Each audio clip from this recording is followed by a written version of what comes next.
Dat is de tijd in Wurg. Dat is juist net mijn eigen ze zijn als ze tussen de grijven wij stellen als buitendoor ergens hoor wij dat mag het net meer uit. Ze best zo brutaal alles wat langer.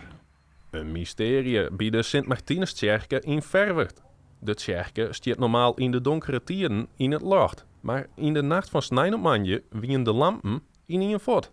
Van november tot maart had plaatselijk belang hier al die lichten omheen staan om de kerk weer in het licht te zetten in de juiste dagen. En ja, deze mensen die hadden zeker belang bij verlichting houden, want die hadden er wij helpen. De kabels binnen teruggeknipt en 3 van de 4 lampen binnen poorter. De oren 2 binnen uit vuurzwaar, daarna ik maar voorthellen, want ze kost je zo'n €400 het stuk.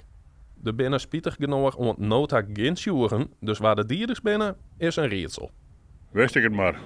Dan zoek er achterom, maar je weet het niet. Ik kan wel gewoon niet door werden, ik kan wel overal waar wij wezen. De dierders krijgen van Hilverda nog een kans. Ze kunnen, wat mij betreft, kunnen ze wel weer ombrengen. Dat mij wel, dan krijg je chocoladeletter van me. Maar verder dan weet ik het niet. Ik denk net dat we ze wegjugen.